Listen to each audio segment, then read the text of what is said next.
Hello students, welcome to my YouTube channel. इस video lecture में हम ब्रॉन्स्टेड एंड लॉरी कॉन्सेप्ट के बारे में देखने वाले हैं, जो एग्जाम के पर्सपेक्टिव से बहुत ही ज़्यादा इंपॉर्टेंट टॉपिक है। तो चलिए स्टूडेंट्स, क्लास की शुरुआत करते हैं। तो सबसे पहले हम डिस्कस करते हैं इसके इंट्रोडक्शन के बारे में। ब्रॉन्स्टेड एंड लॉरी ने 1923 में एसिड एंड बेस के लिए एक इम्पॉर्टेंट थ्योरी दिया, जिसको अर्हेनियस थ्योरी से अधिक विस्तृत माना गया। यह एक्वस एंड नॉन एक्वस दोनों ही प्रकार के विलायकों के लिए लागू होता था, इसलिए इसको ब्रॉन्स्टेड लॉरी की अवधारणा या ब्रॉन्स्टेड लॉरी का कॉन्सेप्ट कहा गया। देन अब हम डिस्कस करते हैं ब्रॉन्स्टेड लॉरी कॉन्सेप्ट के अनुसार किसको एसिड और किसको बेस कहा जाता है, इसके बारे में। ब्रॉन्स्टेड लॉरी के अकॉर्डिंग एसिड वे पदार्थ होते हैं जो H+ आयन दान करने की प्रवृत्ति रखते हैं, मीन्स हाइड्रोजन आयन डोनेट करने की एबिलिटी रखते हैं, उसको एसिड कहा गया है। किसी अन्य को ये हाइड्रोजन आयन डोनेट करता है, इसलिए इसको हम डोनर प्रोटॉन के नाम से भी जानते हैं। जैसे एग्जाम्पल के लिए है HCl एक मॉलिक्यूल है।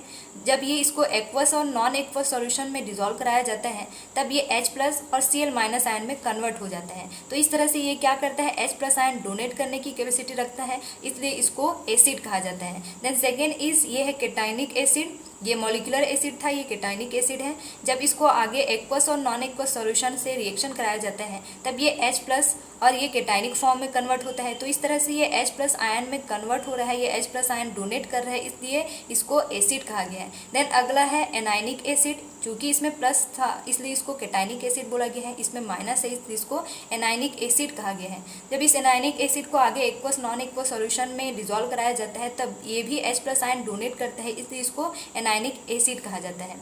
नेक्स्ट है बेस के बारे में। बेस वे पदार्थ होते हैं जो H+ आयन एक्सेप्ट करने की प्रवृत्ति रखते हैं, बेस कहलाते हैं। मीन्स ये किसी अन्य से H+ आयन एक्सेप्ट करते हैं या ग्रहण करते हैं, इसलिए इसको एक्सेप्टर प्रोटॉन कहा जाता है। एग्जाम्पल के लिए है ये एग्जाम्पल C5H5N।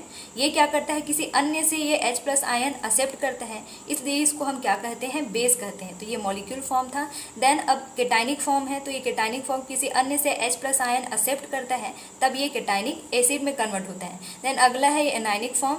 जब ये H+ आयन किसी अन्य से एक्सेप्ट करता है, तब ये एनाइनिक एसिड में कन्वर्ट होता है। तो चलिए स्टूडेंट्स, आज के वीडियो लेक्चर में हम लोगों ने ब्रॉन्स्टेड एंड लॉरी के कॉन्सेप्ट के थ्रू एसिड एंड बेस के बारे में देखा। नेक्स्ट वीडियो में हम नए टॉपिक के साथ मिलेंगे। You get more video, like share subscribe to my YouTube channel.